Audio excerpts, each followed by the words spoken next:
I'd like to congratulate Professor Cole Durham and all his team for this extremely stimulating seminar and symposium we've been attending for the past couple of days. It's been a huge learning curve for me, and I feel terribly inadequate in the face of such erudition, such expertise in the area of law and religion, and particularly the issue of religious freedom across the world, and indeed particularly the way in which the historical experience of the Church of Jesus Christ of Latter-day Saints gives a certain perspective to the discussion of this issue. Nonetheless, I feel compelled to introduce the European dimension into this discussion, and I hope that the couple of reflections I come up with will help you to understand the state of the question of freedom of religion in European debate and policy at this present time, but also in the way in which it affects the actions of the European Union, the stances it takes in third countries. So the issue here is the effect of religion on foreign policy, to what extent there is a religious dimension to the foreign policy of the European Union. And I just like to divide my observations into three separate parts. Firstly, reflecting on the role of religion within the European Union at the present time. Then the foreign policy of the European Union, if there is such. And finally, to what extent there is respect for the principle of religious freedom in the European Union's many actions in third countries. Now, as you know, the European Union, for those of you who are not European, is a family of sovereign states who have come together deliberately to work together to build a peace project on the basis primarily of harmonization of their economies, which has led to the creation of a single market, which is based on four cardinal principles of freedom of movement, of capital, services, investment, and people, and which attempts and has built, indeed, an architecture of brokerage and consensus to achieve its political, social, and economic ends. So it is, by any standards, a remarkable human project, historical in its proportion, in its size, and in the range of its ambition. It is based on fundamental Christian principles of reconciliation, of overcoming difference, of pardoning the past, and of working together into the future. Born of a Franco-German alliance, it has grown steadily. My own country, Ireland, joined in 1973 and has benefited greatly from membership, but also, I think, contributed to its culture. It's no mistake that it's no accident, I should say, that the EU's ambassador in Washington at this present time is David O'Sullivan, an Irishman, head of the EEAS, and he succeeded the former Irish Prime Minister John Bruton, who was also EU ambassador in the recent past. The most senior civil servant in the European Union is an Irishwoman called Catherine Daly. So my country, small though it is and modest though its role may be, has played an important role in the shaping of the European Union. So I'm a very enthusiastic promoter of European integration myself. I believe in it very much. But I believe it also out of Christian conviction and out of my identity as a Catholic priest, working currently for the Catholic bishops of the European Union of 28 member states. We want to contribute to its culture. We want to reflect critically on its achievements. We want Catholic social teaching somehow to be reflected in the way in which the European Union creates a better society. But we're aware of the fact, and I salute the presence here of Elizabeta Kitanovic from Keck, who is our ecumenical partner in the European Union. And I'd like to also pay a personal tribute to Warren and Lydia Hansen, who were my friends in Brussels and created that important link with the Church of Jesus Christ of Latter-day Saints. I think we all believe that we are in a project creating a better, more humane, compassionate and inclusive society. And yet we have come adrift of our Christian moorings. The four founding fathers of the European Union were deeply humane individuals. Three of them were practicing and deeply convinced active Catholics. And so it came as a surprise, really, that 40 years later, when the question of a European constitution was being drafted, that they were so reluctant to acknowledge those Christian roots. So there is in European culture generally, and certainly in the political world, an embarrassment about our Christian heritage.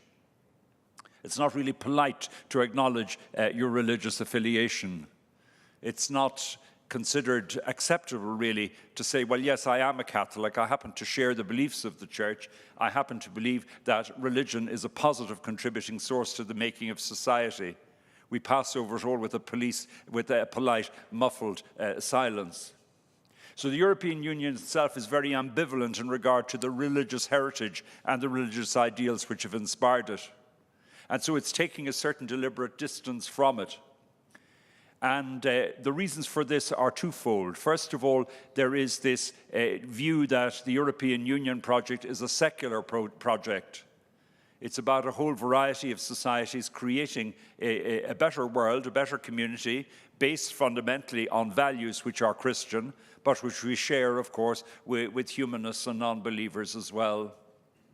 And then there is the current political imperative to focus on the place of other religions in our society. And the new European Commission, which came into office just a year ago and is basically being piloted by a man called Frans Timmermans, who is the first vice president and who's responsible for not only institutional affairs, but also for the broad issue of dialogue with society. He has moved the goalposts of institutional dialogue with the churches, which is guaranteed and copper-fastened into primary law of the European Union in the Treaty of Lisbon. Under Article 17 of that treaty, the European institutions, Parliament and Commission, are obliged to enter into regular, open, transparent dialogue with the religious communities. And that happens at various levels. We in the KEC, for example, work together on more practical issues of policy. We're looking shortly at the question of integration of migrants into our communities. We've looked together at the very contemporary issue of, for example, climate change. And 2 years ago, when I just started working at COMECE, we worked and looked at the issue of European citizenship, which covers questions of identity, including the religious dimension to our identity. So, to conclude, the European Union at the present time is nervous of acknowledging its religious roots. It somewhat takes a distance from being too close to any religious community in the churches. And as a result of the political imperative, it's more keen to develop relationships with the Jewish community and somehow work out some methods of collaboration with and accommodation to the growing presence of Islam among us.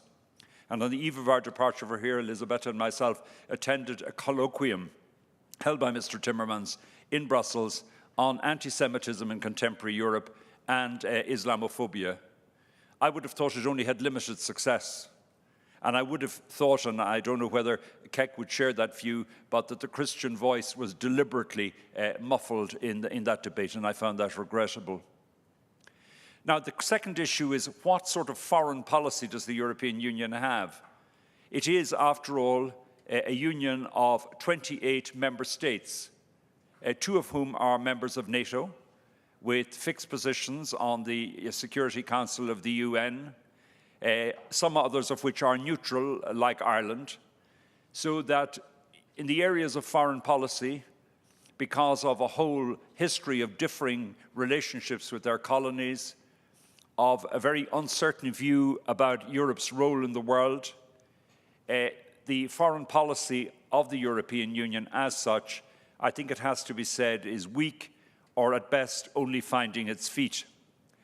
Under the Lisbon Treaty, the European External Action Service was set up, and so it is, if you like, a parallel diplomatic service which works in cooperation with the diplomatic representatives of the member states in third countries, in the United States, but also particularly in other countries, smaller ones, more vulnerable ones, ones riven with conflict in the Middle East, the Far East, and particularly in Africa, where the European Union does a great deal of development work.